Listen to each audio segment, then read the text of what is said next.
certainly have fears that there is a serial killer at loose in Perth. Sarah Spiers, Jane Rimmer, Ciara Glennon. And every time you saw a young girl walking by, you think, oh God, is she going to be the next victim? Now, one man stands accused. If police are right and Edwards is the Claremont serial killer, he's been hiding in plain sight for 20 years. Following the disappearance of Jane Rimmer in 1996, WA Police set up the MACRO Taskforce, led by an officer with experience and success in chasing killers, homicide detective Paul Ferguson. 20 years later, in December 2016, Bradley Robert Edwards was arrested and charged for the murders of Jane and Ciara. Top cop at the time was WA Police Commissioner Carl O'Callaghan, and they both join us today for Claremont in Conversation, The Verdict. Paul and Carl, welcome to the podcast. Yes, thank you. And hi to everyone listening. Natalie Bonjolo and Tim Clark also in the studio today. Paul, can we start with you? You were the original head of MACRO all those years ago. When you heard the guilty verdicts from Justice Hall, what was your overwhelming emotion? Well, strangely enough, it was a verdict I predicted, but it was still quite emotional. When you know the families of the victims, and you know them over an extended period of time, you can't help but feel sorry and feel as though you possibly let them down to a degree. So elated for the Rimmer family and the Glennon family, but I can't help but feel sorry for the Spiers family. Yeah, I think that's the thing with the verdict. On the one hand, there was absolute relief, but at the end of the day, there was just still so much sadness. Without a doubt, yes. I think the judge did a magnificent job. He's summing up in relation to the verdicts he came to, and in relation to Sarah, he actually said that the propensity evidence indicated that Mr. Edwards was responsible, but the forensic evidence didn't support it. So there's some consolation for the Spiers family. Yeah, but it must still be so very difficult for them now, a week on and having to handle that information. Oh, without a doubt, you deal with any family that's lost a loved one, and when the body of the loved one's not been found, there's always a hollow point there. Yeah. Carl, you announced to the WA public the breakthrough in the Claremont serial killer case, and, at the time it hit us like a bolt out of the blue. How did you feel hearing Edwards was guilty of the murders of Jane and Ciara? Very much mixed emotions. I think, listening to what Paul said, I did feel elated as well, but I also felt, I guess, sad for the fact that we couldn't bring all three of those things to a conclusion. And it had been a long time for me, obviously, as police commissioner, living with this inquiry. And we got to the end of it. I really had some mixed emotions about it. Obviously glad that there has been a conviction, but sad that there are, some parts of it which seemed to me to be left undone. Yeah. Yeah, I mean, that was the overall emotion in court, I think, amongst everyone that had followed this case for so long. The very first headline that we put in the paper on the first day of the trial was "Time for Answers" was on the front of the paper, and that's what was the overwhelming feeling going in, that we're finally going to get some answers, and we did almost get all the answers, but obviously there's two questions remaining in the eyes of the law. There's still a question as to who killed Sarah, and obviously the overarching question is also where she is. Yeah, that's right. All right, can we go back to the 90s? Paul, at exactly what point did you become involved in this case? Well, in the mid-90s, I was the officer in charge of the homicide squad. And I think at that particular time I was the acting inspector in charge of the division, which incorporated the Missing Persons Bureau, the Crime Stoppers, Vice Squad and Homicide Squad. When Sarah was reported missing, the procedure within police at that time was that unless the body was found, so if they're just reported missing, the Missing Persons Bureau conducted an inquiry to ascertain whether there was any suspicious circumstances. And if there were suspicious circumstances identified, it got moved on to the homicide squad or the local detectives or whatever the case may be. In relation to Sarah's disappearance, they reported to the Missing Persons Bureau, or they reported to police. Missing Persons had the file, Because the Spiers family was so concerned, they, through the West Australian, started a campaign of putting posters up looking for the family. That, in actual fact, it escalated the profile of her disappearance. And the homicide squad looked at it probably 2 to 3 days earlier than what they normally would have looked at it. Wow. As I've said before, the homicide squad had the Holmes case management system, which was a very, very complex case management system. And it was I think they had 2 licenses within WA Police at that time. And of course, homicide squad had 1. And it was actually used Australia-wide by the Australian Federal Police for all their major investigations. So when Sarah's disappearance was referred to the homicide squad, the officer at that particular time, Mel Sherville, cranked up the Holmes system and started feeding all the information in there. So there was a number of things that actually occurred at the beginning that I think had a significant impact on the extent of the investigation over that 24-year period.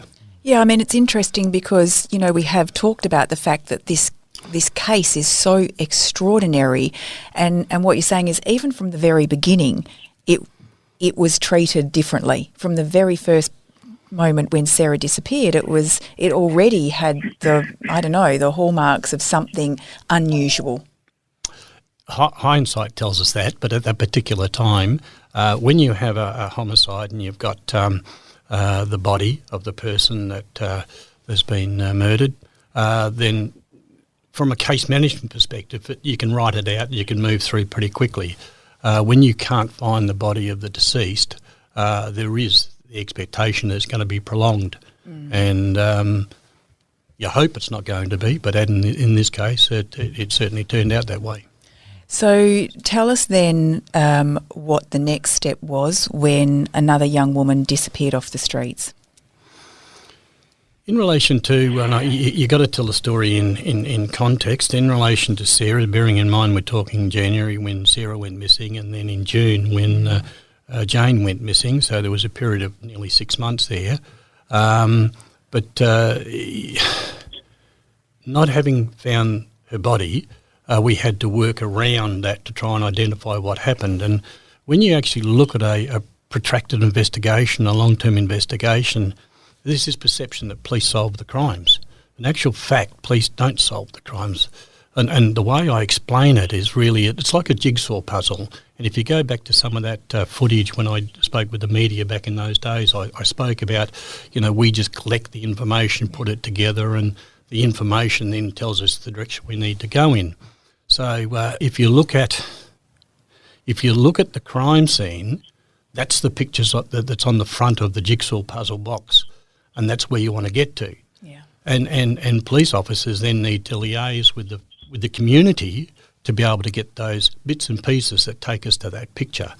And quite often when you look at a homicide in particular, and let's talk about it can be a rape, it can be a homicide, whatever the case may be, you might have 2 or 3 crime scenes. You've got the abduction site, you've got the transport site, and then you've got the dump site. And each one of those crime scenes, you hope to extract information that gives you some indication as to 1, what happened, and 2, who's the perpetrator. In relation to Sarah's disappearance, we had none of those crime scenes. What we had was that we knew she'd rung for a taxi. There was no commotion, there was no abduction, there was nothing. So it was just a matter of collecting as much information as we could to try and establish what could have happened. And that's when we worked out in the early stages that DNA, and DNA was in its infancy. There was no national database and a lot of things. But to the credit of the investigative team, they knew that it was a developing forensic science that could take us to a result in the future.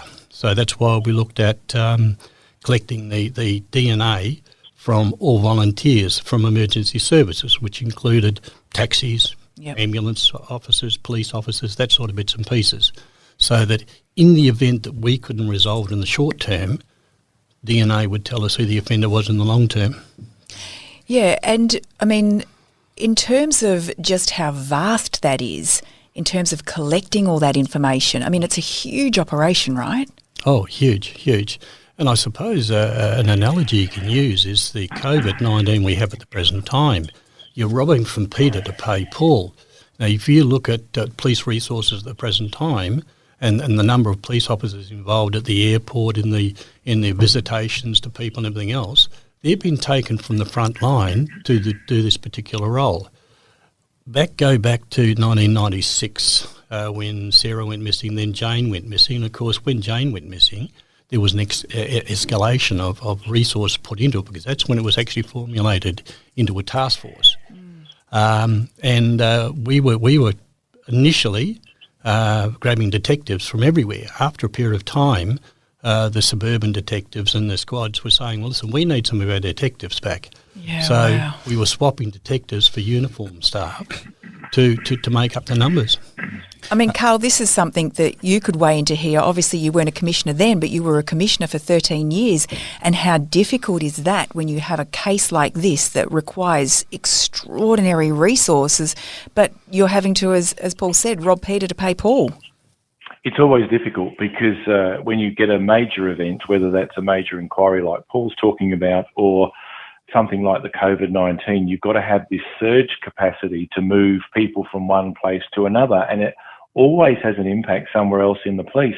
One of the things we've seen recently, say with the COVID-19, is the police saying that crime's gone up in Northbridge because there's not as many police there. So you can see there is an impact somewhere else because of COVID-19. Now, in the case of the Claremont inquiry, it did require a lot of resourcing, and so there would have been an impact somewhere else in the agency, whether that was another inquiry or another place, because you simply have to prioritise things. But it sort of is the nature of policing, really. Yeah. And in the context of the vast timeline of this story, from the January to the June is only 6 months. And as Paul said, it started off as a missing person case, very, very quickly became a major criminal investigation.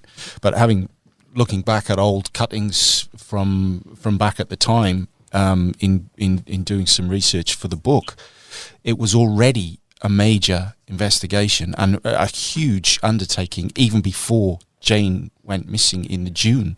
I read something this morning. There were 20,000 posters, 2,000 posters, 20,000 flyers went out with Sarah's picture on. There were 50 buses that had her picture on around Perth. You couldn't move. You couldn't go anywhere without seeing Sarah's face.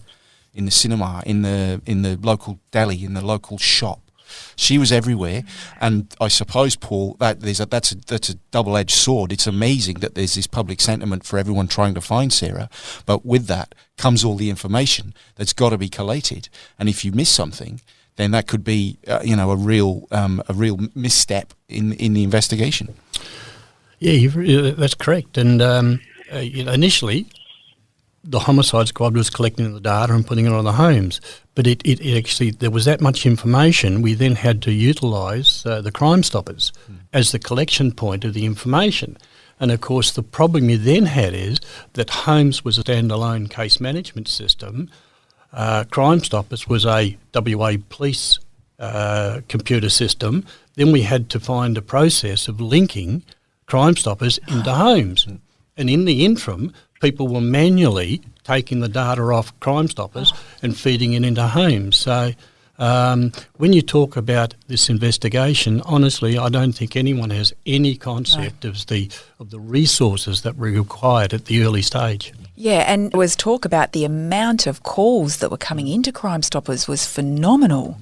Yeah. Let me jump in there and say that, back in the 1990s, compared to what police have today, the IT systems were fairly primitive. And I know that, at least in the early 2000s, police embarked on major upgrades to the IT services so that software programs actually spoke to each other and were a lot more smart or intelligent. But back in 1999, 1998, it was very, very primitive indeed, and it required a lot of manual entry.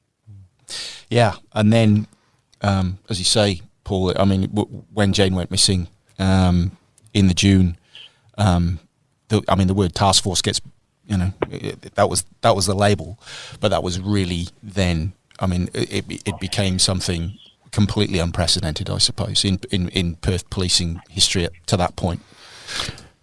Yeah, the day of the 9th of June, it was an ongoing investigation in relation to the disappearance of Sarah Spiers.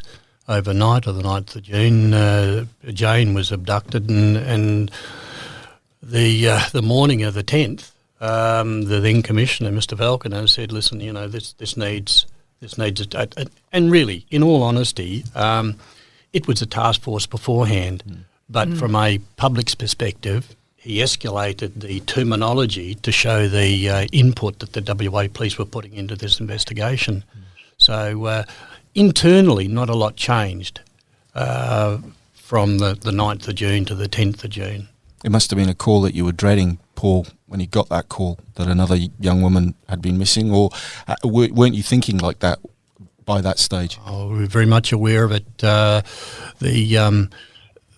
The fact that we didn't know how that Sarah had been abducted, the fact that there had been no commotion, and the fact that her body hadn't been found was of major concern through the inquiry team and WA police. And then, of course, the worst thing that could have happened was another girl go missing from the same area. And, I mean, people, when Jane went missing, people started talking about serial killer and bits and pieces. I was doing the media side of it at that stage and oversighting the investigation. You have a responsibility to ensure that the community are aware of the dangers, but you cannot. You need to be very mindful of the fact that you don't overemphasise the fact. I mean, we all know that the definition of a serial killer is any person that kills 3 or more persons with a gap in between. So from my perspective and the investigative perspective, we weren't conceding we had a serial killer at that stage. No, and of course, like you said, you have to weigh up this idea of perhaps being alarmist with public safety. But in terms of the similarities of the disappearances of Sarah and Jane, what were you making of that? Oh, listen, even at that stage there, the Karrakatta abduction and rape was a significant part of the investigation as well. So how much were you looking into the Karrakatta rape and how that maybe was connected to these 2 disappearances? Like any investigation, it's an additional file that you bring into the team. But with door knocks and with collection of DNA and everything else, the resources, and I won't say were limited, they weren't. We were very, very fortunate to have a lot of resources to assist us. When we had to do emu picks up at Blackwall Reach and things like that, the commissioner at the time shut the academy down and gave us the recruits out of the academy and those sort of bits and pieces. So, there was a lot of resources put into it. But the fact is that it was another file that sat alongside of the disappearance of Sarah and then the disappearance of Jane, and we were just reviewing the additional or the information that we'd got from Karrakatta. It was one of those things that you just did what you did with what you had. Yeah. Was there ever, prior to the discovery of Jane's body 55 days later, was there any part of you that thought one of these women could turn up, or did you really fear the worst? Oh no, the 2 girls were dead. You knew? Yes. Yep. And that was, I mean, you've said it to me before, Paul, that was based on victimology. A lot of it was looking at the girls themselves, their backgrounds, their movements prior to their disappearances, their family backgrounds, all that type of thing, that you knew this wasn't, they weren't 2 young women that would just disappear like that of their own volition, just for just to go on a jolly somewhere. No, Tim, and as I've said to you before, yes, criminology focuses on the offender, his character, his behaviour, his personality and that sort of bits and pieces. Victimology was in its relatively early stages. We certainly took it in our investigations, and victimology is really just assessing the risk factors within the victim. And if you can establish the risk factors of the victim, and if they're very low risk factors, then the actions of the offender particularly when you can't find the body and there was no commotion. The actions of the offender is alarming because he's actually, in fact, got that person into the car without causing a commotion.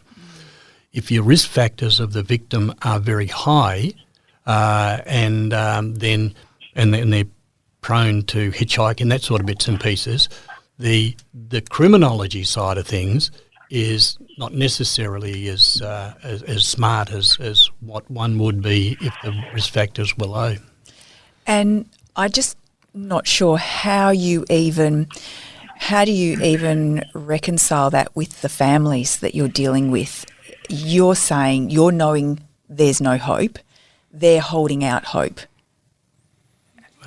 Well, as long as the families are kept, and I mean, even back in 1996, that we had a victim support officer, and Vicky Smith was the victim support officer with those two families, and her job, apart from being within the team, which was vital because she was the one that was assessing the risk factors of the victims, so she was giving that to us, but also at the same time, her role was to give back to the families where we're going and what we're doing. And, of course, Don and Carol, they were devastated, totally devastated. And, of course, with the Rimmer family when Jane went missing, because they were... If I can go back to once upon a time, and police... Paul Ferguson is equally responsible for this as well, took it upon themselves to protect the victims. And so something would happen, and I'll go back to the Birnies one, things would happen to victims, and the police didn't tell the families the whole story because they felt as though they were looking after the families. There was that terrible homicide in eastern states with Anita Cobby. And as a result of what happened to Anita, they started the Victim Support Unit, which then came across to Western Australia. And I've got to be honest, it was like turning a light on. And when you talk about peaks and troughs with victims, the families of victims, their loved one is killed, they go down.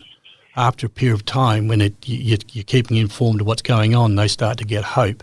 And then you have to release something further that comes out. It goes down again. I can go back to the Birnies, and there was something that occurred in that particular file that I'll take to my grave. It was a huge mistake that I made because we retained something that when they felt as though they were going to plead guilty, I had to let the family know that. And that was 8 months after. And it was a huge mistake on our part. And that balance between keeping the families informed but having their emotions and sensitivities at the front of your mind was evident right up until the middle of the trial when there was evidence. Well, obviously all our regular listeners will know all the sensitive material, the autopsy photos, the crime scene videos, all that type of stuff. Wasn't shown in court, so only the lawyers and the judge and Mr. Edwards could see it. And my understanding is that was that was after input from the families of the victims. They said that doesn't need to be shown. We don't want to see that personally, but we don't want others to see it as well. There were other sort of more intimate areas of the post-mortem reports that were suppressed by the judge, again after sort of entreaties from the families. And so the moral dilemma that Paul was having all those years ago fell into Justice Hall's lap in 2020, and he had to balance between the public's right to know and in public interest, in inverted commas, and what was the right thing to do for the trial, for the families, for the victims, and for everyone involved. And we've said it before, I've said it before, and I'll say it again, I think he struck exactly the right balance, because I've seen, as a court reporter, experienced court reporter, probably not as graphic as Paul and Carl have, but I've had my fair share, and it never leaves you, doesn't leave you, and you don't particularly want to, we certainly don't want to see it, but some part of you thinks, well, it's part of my job to have to see that, to pay witness to it.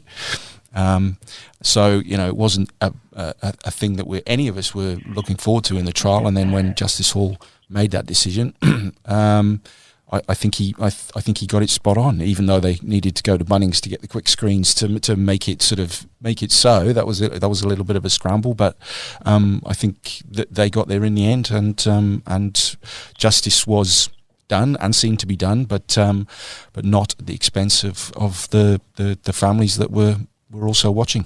Yeah. And Paul, you're making these very, very difficult decisions and dealing with something that most people will never ever face in their lifetimes. What about the personal toll at the time on you? I'm like a lot of policemen. I had some great mentors, and I learned very early in my career that I needed to live two lives. When I was at work, I was a policeman. When I went home, I was a father, I was a husband. And it's not just a light switch. I mean, it's a matter of when you're at work, you deal with your colleagues, and you deal with the victims and those sort of bits and pieces. So I kept some form of sanity by weekends and when I went home and was just Paul Ferguson. Yeah. If the phone rang and it was Jane's circumstances, the phone rang on a Sunday afternoon and I was told that they'd found a body down Wellard and they suspected it might have been Jane. You got dressed and you turned your police brain on and you went down and you did the job. But I never took my work home and discussed it at home. So, and as I've said to Tim and others, at the time, I managed it very, very well because you always knew you're working for the victims, whether they be the deceased or whether it be the family of the victims. But the unfortunate part about it in the major crime area is you know that once you resolve that one, there's going to be another one. So you don't dwell on what you see and what you do because you've got to move on to the next one and it's a fresh scene and it's all those sort of bits and pieces. The problem you have is when you retire and then people want to come and talk to you about those things. You know you're not going to have another one to go to, so you pull out from the bottom drawer those horrendous things that you've seen and you dwell on them for a couple more days than you would when you're working. Because you're not going to the next one. Spot on. And Carl, you were in charge of a whole force. What was your feelings about being able to strike the balance between, telling your guys, to look after themselves while obviously them having to do and see things that no sort of ordinary people in their working lives don't? Well, it's been a huge challenge for police generally. I think Paul's way of looking at things is an excellent way of dealing with it, and I had pretty much the same view in my approach to policing, but of course not all police officers can do that, and many of them suffer on the job, and they do suffer post-traumatic stress after single or just a couple of events, and they're not able to always continue year after year doing this sort of work. And a lot of thinking and effort has gone into how we mitigate the impact of seeing these terrible things on a day-to-day basis, the impact on policing. And so it's a bit of a horse for a course type of thing because different people are affected in different ways. Paul, you mentioned about getting that phone call and the discovery of Jane's body. How did that change the investigation? Well, of course, it created a lot more hope. And I think I've spoken before about crime scenes. You have the disappearance, you have the transport, you have the finding of the body. So every time that you find a crime scene, there's hope there that you're going to extract something from that crime scene that's going to give you a lead to who the offender is. We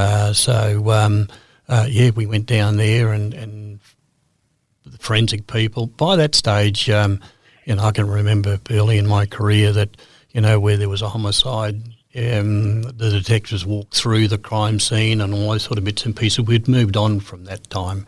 And so the scene was actually contained and the forensic people went in.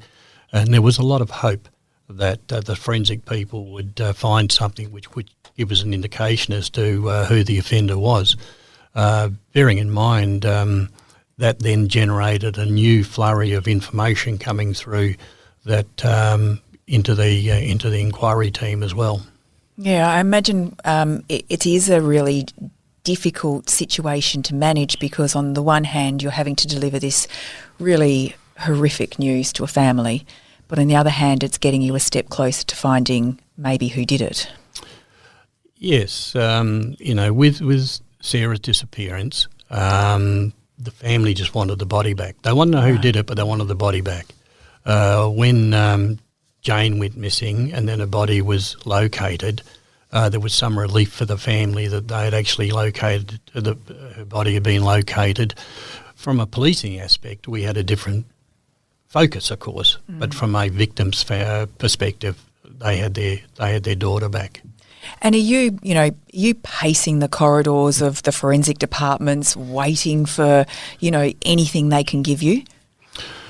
Oh, you're talking of, some days when we're doing emu picks and we're doing bits and pieces, some days we had 200 people working.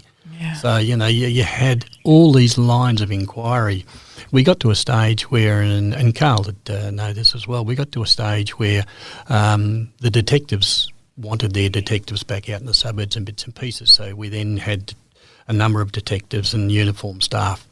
And the inquiry team came up with a concept of saying, well, listen, let's get some recruits in here. And when I say recruits, I'm talking police officers that have been through the academy but within their first 2 years in the police force. Because when you've been in the police force for any length of time, you get a mentality of trying to read the play of the offender, or trying to read the play of the of the victim, and that sort of bits and pieces. So what we did was we brought in a number of recruits, and you had a detective and a recruit, and we'd have a briefing in the morning, and we'd have a briefing in the afternoon or in the evening, and so everyone had their action files, and you bring these I call them kids, bring them into the team, and there was a detective and a recruit. And for the first 3 or 4 days, the detectives say, right, today we've got a file here to go and look at Bill Smith. Bill Smith's background, he's da-da-da-da-da-da. And then that evening, you'd say, yeah, we interviewed Bill Smith today, and on this date he was doing such and such, so he's out of the picture. And everyone went around the circle, one of the two teams would go around the circle, so that everyone was briefed on what everyone else was doing. And then after, few days or whatever, we then said to these recruits, rightio, you now give the briefing today. And of course they because what we wanted was for them to give us some information, some insight as to what non-police people think. Right. And they're the sort of strategies that as a major investigation we looked at, because we were all mindset. These kids that hadn't been coppers for 2 years hadn't been mindset. So, you go out and you go to a nightclub and you drink and you think things different to what a responsible or a seasoned copper thinks. So there was a lot of thought went into the investigation. Wow, and I find it extraordinary because on the flip side of that, what we know is that the information was so tightly contained. Very little information came out that you didn't want to come out, and to have these vast resources, yet nothing was being leaked. Oh, listen, I've said before, this team, the MACRO team, consisted of 24 years.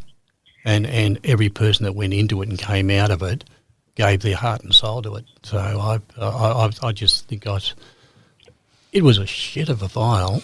Yeah. But I think I was fortunate. Absolutely.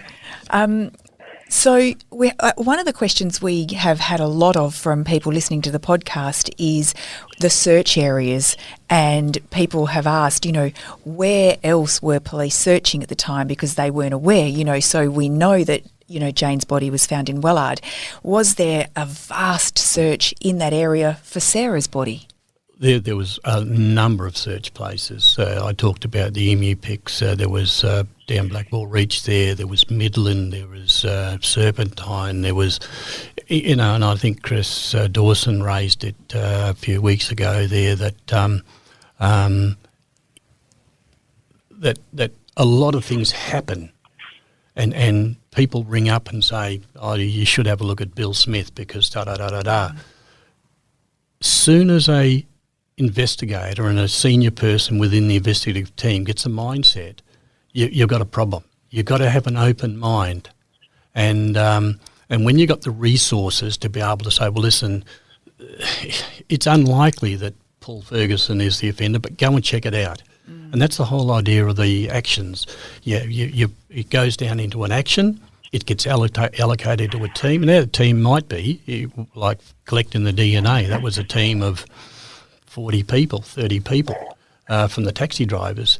But then again, it might be just 2 people. Right, go away and check out this Paul Ferguson, see where he was, what's he like, that sort of bits and pieces. You don't have the opportunity, or if you do, start isolating particular ones because you don't think it fits in, you become a danger to the inquiry. Carl, during your time as the Commissioner, how much detail was being provided to you in terms of, we've gone and questioned X amount of people that have, been pointed out to us, or we're now searching this area, or we've been told to go and search out at Carragullen, or whatever it may be? Well, I've been asked this question a lot of times. I've always taken the view that it's not the Commissioner's role to be briefed on the exact details of any inquiry.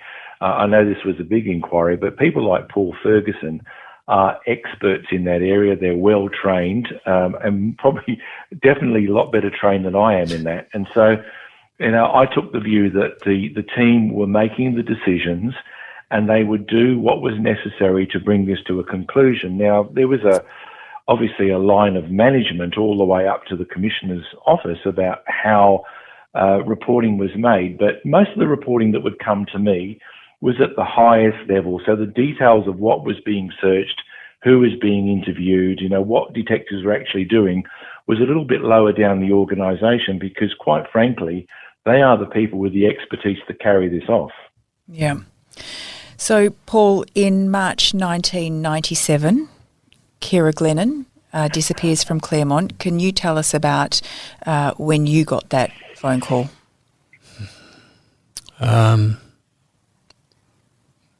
No, I can tell you about Jane. I'm sorry, I by then, I got to be honest with you, by then, one day rolled into the next day, and it was the worst thing you wanted to happen.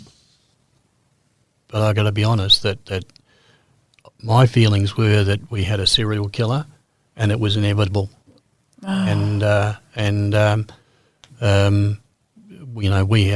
we had to try and find this person. And I mean, is it a blur? Have you blocked it out, that whole period there? Oh no! You don't block it out. It's an ongoing investigation, and I mean, what I did 3 years there, and of those 3 years, I mean, I can, for whatever reason, I don't know. I can remember Sarah's disappearance. Yep. I can remember, and the reason I remember Jane's is on the night it's my wife's birthday. Oh gosh! So and then that sort of is the prompt to her disappearance. With Ciara, of course, I remember her being going missing. I remember the footage, all of those sort of bits and pieces. But to say what was I doing, what was I thinking at that time? Sorry, I don't. Yeah. Obviously, though, again, things went into overdrive, and it was only a few weeks later that Ciara's body was discovered. Yep, that's correct. Her body was found up at Pippinning Road up in near Yanship there. And when you look at the from an investigative point of view, and if you look at a street directory, and I don't know whether everybody would look at a street. We certainly did. I certainly have. Kate may not have. yeah. But if you look at what happened with Jane, it was Stirling Highway up to the freeway, turn right, go right to the end of the freeway, you got to Thomas Road, you turn right, first left, and then you got down into Wellard, and her body was dumped there. Her body was found. What happened then with Ciara? If you get the street directory out, up Stirling Highway, but instead of going right, you go left to the end of the freeway, turn right, Wanneroo Road, left out towards to Poppendine Road, which was only a relatively short distance, and her body was dumped there. So when you actually do a little bit of homework on serial killers, they're a creature of habit. They're comfortable with where they dump the dump sites or whatever. So if you look at what happened in that one, that's when we knew we had a huge problem, because from where I sit, all he did was reverse the dumping ground. He's just gone north rather than south. Yes. And even reporting at the time, pretty much equidistant, 40 kilometres north and south, just off a main semi-rural road, but not too far off. And then obviously you knew at the time, Paul, we didn't, or the public didn't. There was other striking similarities with the wounds, and obviously the vegetation that were placed on top of both bodies that had been taken locally, very locally, i.e. just walked off a few paces, ripped it off and then put it on. But it's really interesting you say, Paul, that you were sort of horribly anticipating that call, because I think that was also the feeling in the wider community as well, particularly after Jane's body was found. The media exposure, obviously we've discussed it, went into absolute overdrive at the time that Jane was found. But at that time, obviously, Ciara wasn't in the country. She was overseas, still doing what so many young West Australians do, finding her feet and finding her place in the world by going out into the world and looking at it and exploring it. So she wasn't actually immersed in the whole fear and dread, I suppose, in the city. And then she'd only arrived back in Perth just a week or so before she was taken. Yes. Yeah, and when I did a little bit of research on the American serial killers, and bearing in mind they only write on the major ones and the consistency between their victims. From an investigative point of view, I mean, you've got to learn from what you hear and what you read and so on and so forth. So when I talk about flipping the page from left to right, in America, where you've got the serial killers can kill quite a number of people, that is the indicators that's what they can do.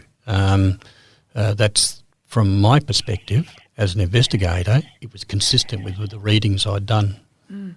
And this is a somewhat loaded question, but do you have a theory, if you were looking at this, almost stepping outside and looking back in, as where you would think Sarah would be? Sarah, I would suspect, would be down the Wellard area. Once again, from the reading I've done with serial killers, if they're comfortable in their what they're doing, they stick to it. They'll only change when something occurs, a body's been found or whatever the case may be. Yeah. Can you talk to us about the Telstra connection? You were putting the Karrakatta rape, you were looking at that in this case. We had heard from the security guard who had seen a Telstra van driving past Hollywood Hospital that night. We obviously, in the trial, heard from the Telstra living witnesses. What kind of links were being made to Telstra? The main focus back in 96, 97 were, and bearing in mind with Sarah's disappearance, there was no commotion. And with Jane's disappearance, there was no commotion. So once again, you go back to the victimology, and Sarah had rung for a taxi. So the fact that we'd taken the DNA from people working that night, Telstra was one of those ones that, of course, was an organisation, and it had access, it had vehicles and bits and pieces. But I think from my perspective, and bearing in mind I also oversighted the homicide squad and the others, so I wasn't hands-on in the investigation, talking to people and that sort of stuff.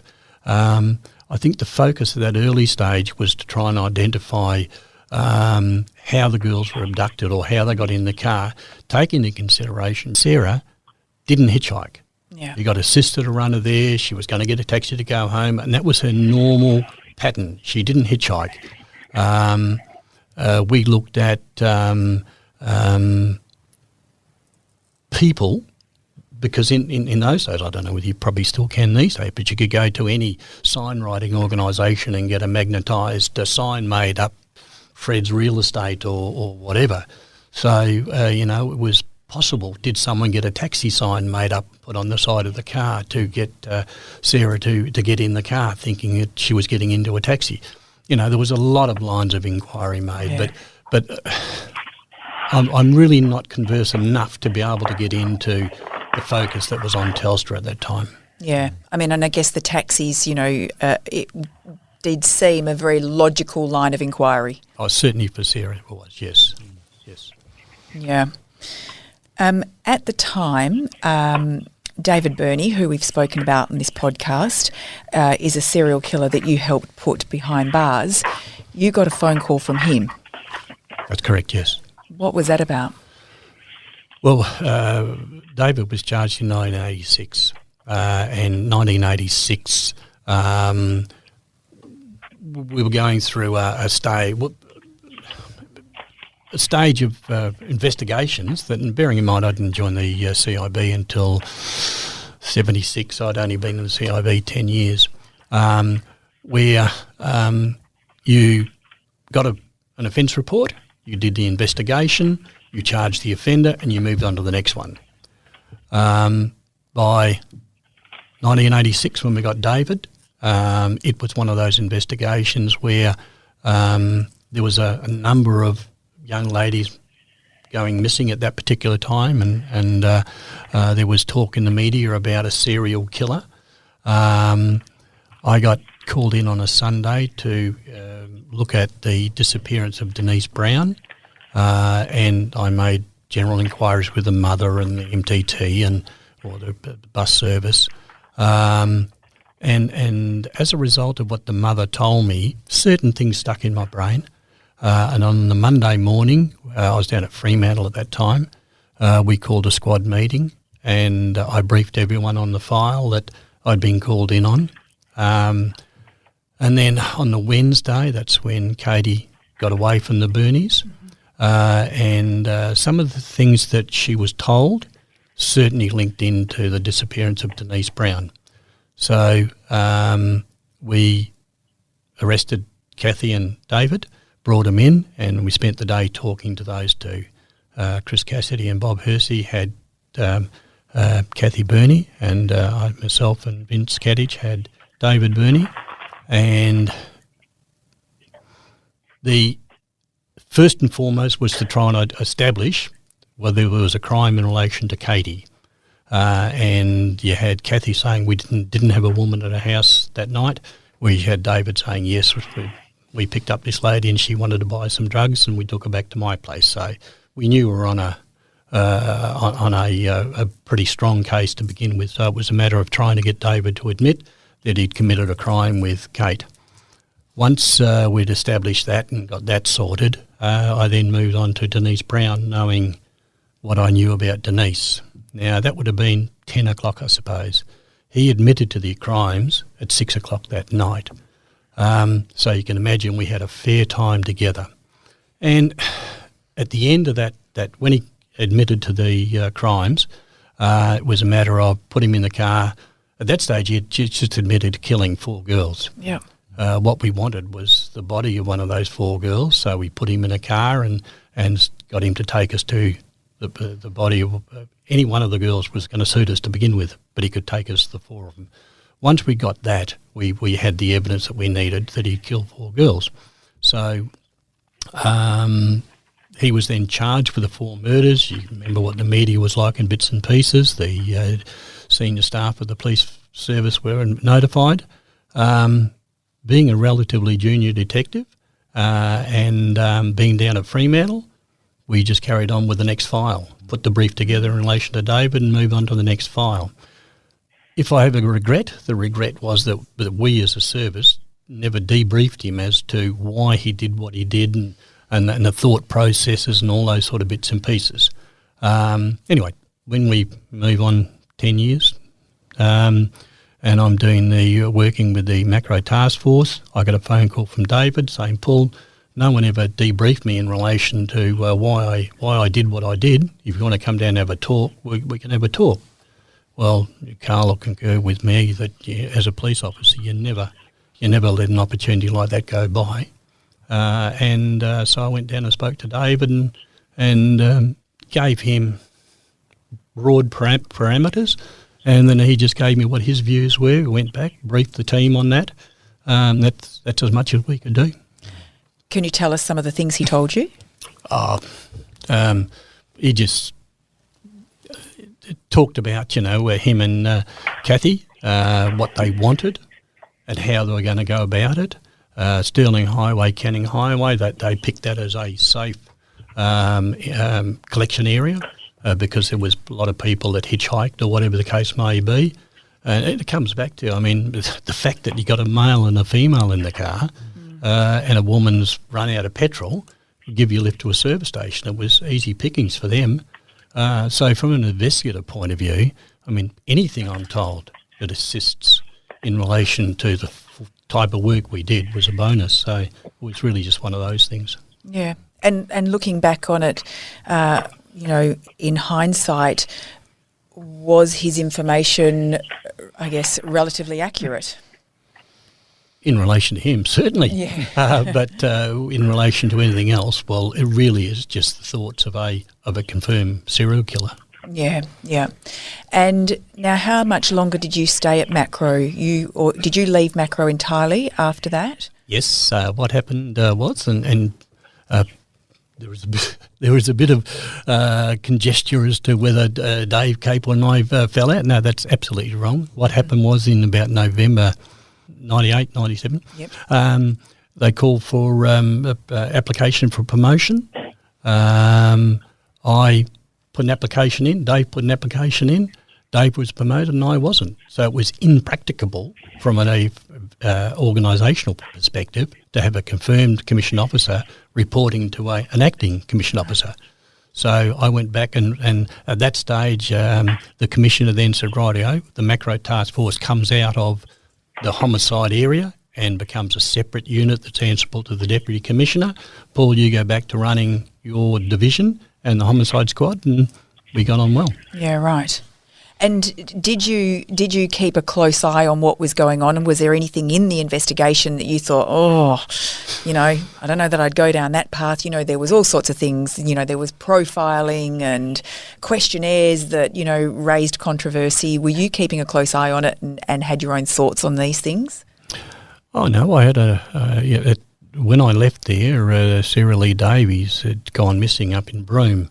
So I went up to Broome and did a review of that file. Then when I came back, there were several other files. Like everyone else, I was aware of some things that were occurring.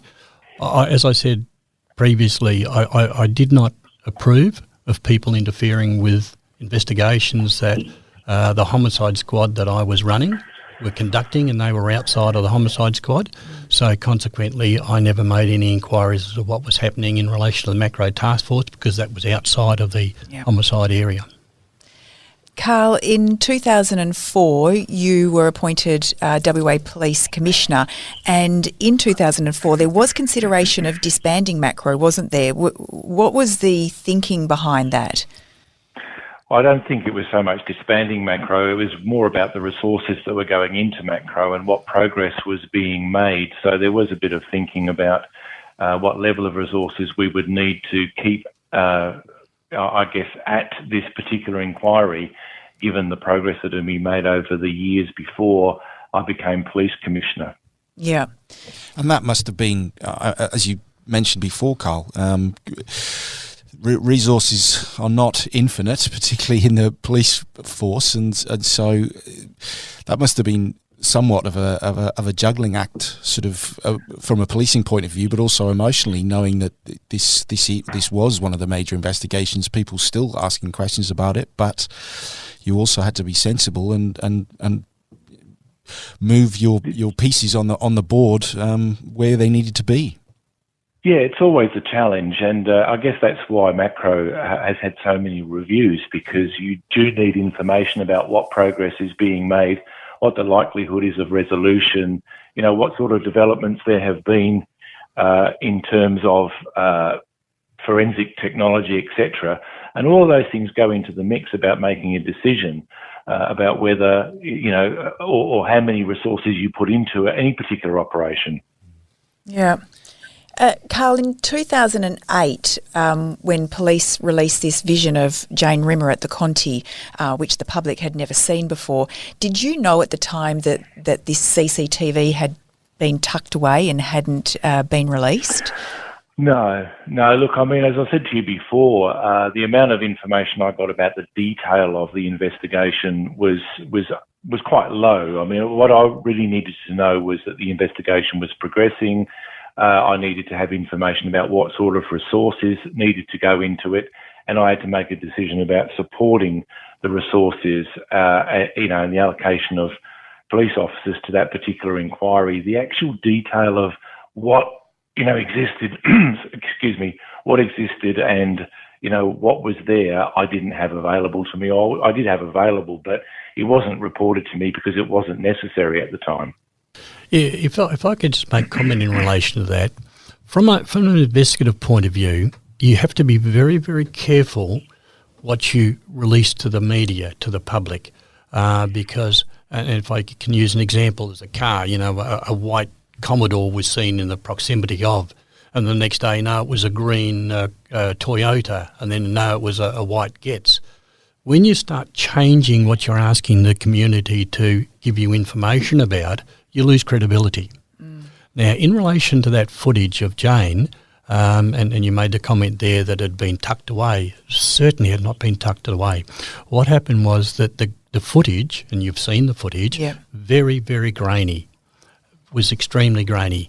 Now, to put that on the TV at that particular time, we, as an investigative team, made a conscious decision that it was very dangerous because someone could just make a nomination and you couldn't exclude or run with it because it was that grainy. So we made a decision to make inquiries as to whether we can get it more clear. In actual fact, that footage was sent to NASA in the United States, and they had it for an extended period of time. In actual fact, it didn't come back until after I'd left the MACRO Taskforce. But what we also did, we did a call out of anyone that was near the Conti Hotel on the night of Jane's disappearance to please come forward. And we started to put a roadmap together of all these people, and each one of those persons was shown that footage to see whether they could identify or recall all that. So there was a fair bit of work done on that footage internally without releasing it to the media. When we got it back, and I'm led to believe that when it came back, NASA couldn't clear it much more than what it was already done. Yeah. So, but to say that it was not acted upon is incorrect. No, so it wasn't hidden from the public. It was potentially detrimental to put the it out investigation. there. Yes. Yeah. Well, as Paul says, I think that sort of dozens of people had seen it, and not just police officers. Luke Morfess, who was the chief crime reporter for the West Australian at the time, told me an anecdote of he'd actually, when he was in the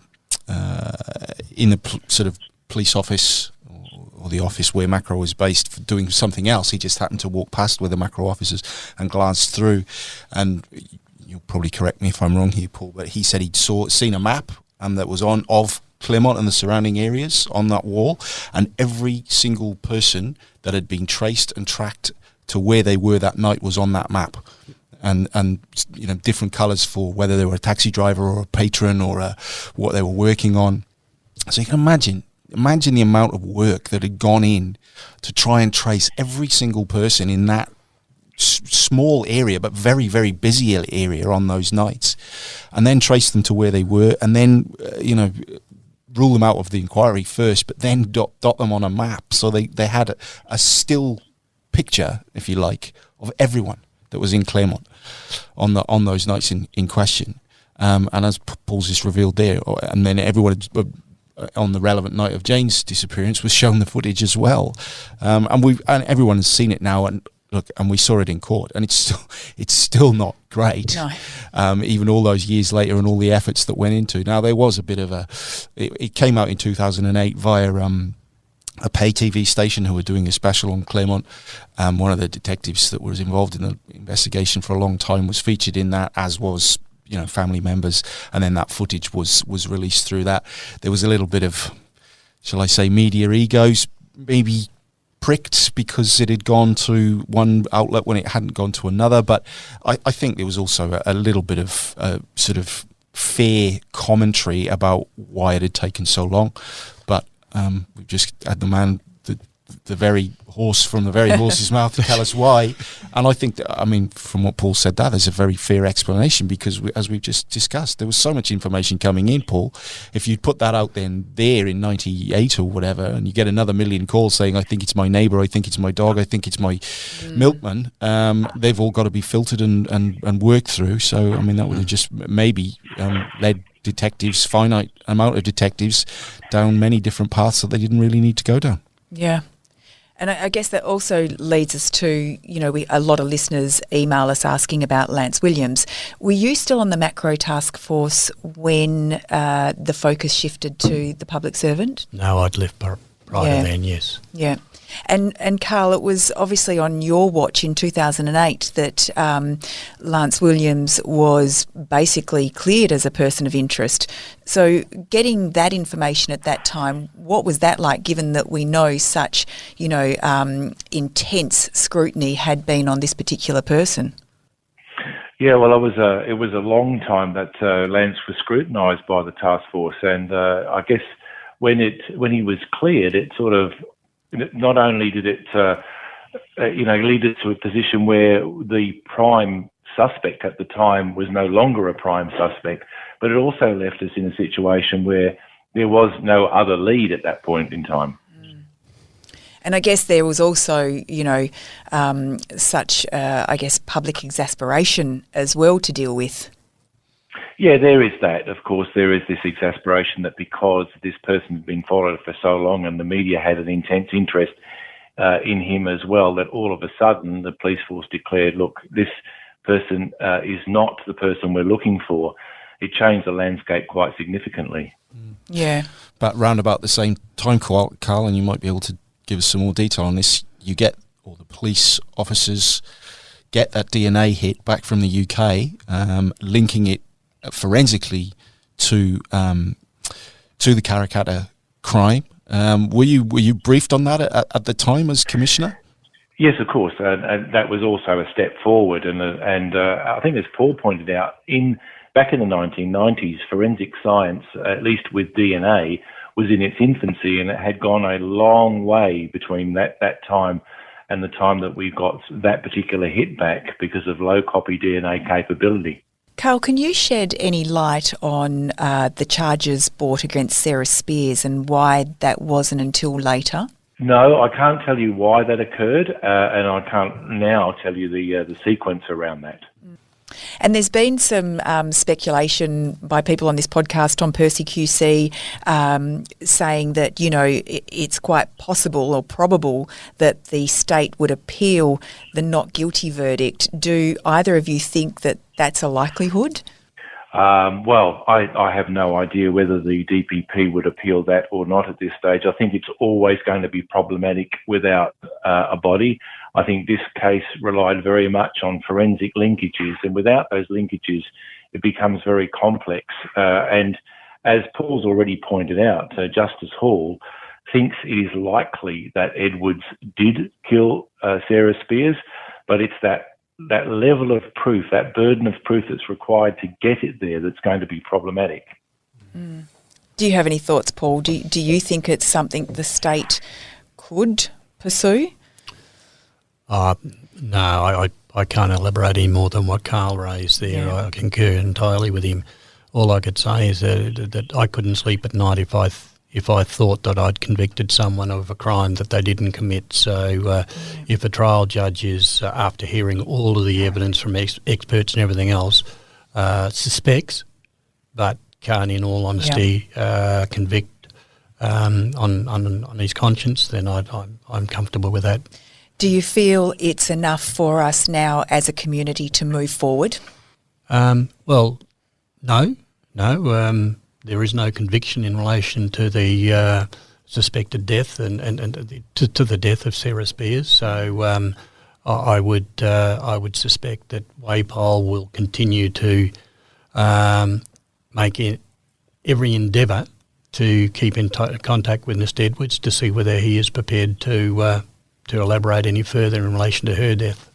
And Carl, from your position as a former commissioner for so many years, do you think that this is something that police will be working very, very hard on? I mean, we obviously heard from Chris Dawson to say that this isn't an open investigation and they will not stop until the body of Sarah is discovered.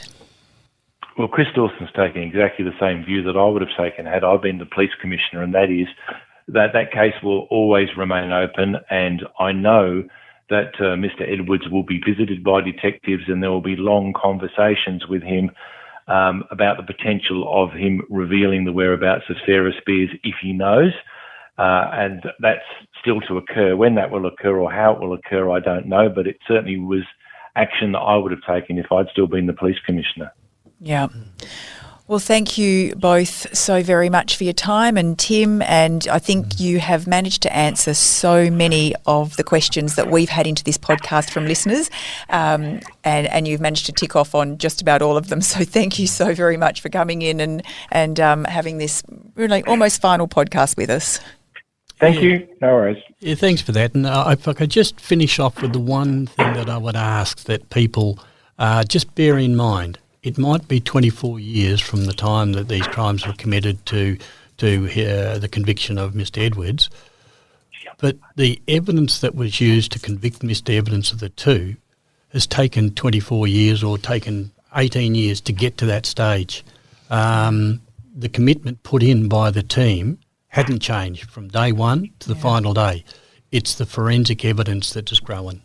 Yeah, that's right. And just imagine what could happen down the track. Oh, it's just, as I've said before, if I had my time over again and I joined the police force, the first place I'd want to go to was the cold case unit, to be able to pull some of those files out and have the resources available to me that we currently have would be just amazing. Yeah, I think the verdict in this case after all these years probably does give many, many families some hope. Without a doubt. Thank you. And if you're interested in joining us, that's myself, Tim, Ali Fan and Kate Ryan. We'll be hosting a special live event, the Claremont Podcast Live. Subscribers to the West Australian and Sunday Times are invited to join us for a special recording, and you'll also have the opportunity to get a signed copy of Tim's book, Enigma of the Dark. You can book at thewest.com.au/Claremont event, or you can email us for some info and we'll get back to you. Well, that's it from us. Just a very short podcast tomorrow to fill you in on what happens next and answer your final questions if we haven't answered them today. So we hope you can join us then for Claremont in Conversation, The Verdict. This podcast is hosted by Natalie Bongiolo, produced by Kate Ryan, and recorded in the studios of 7 West Media. Sign up for daily emails and all the latest on the Claremont trial at thewest.com.au. And if local news delivered differently appeals to you, tune into WA's newest morning show, The West Live with Jenna Clark. It's talkback radio, but without the interruptions. Listen live weekdays from 8:45 a.m. on thewest.com.au or catch up with the podcast.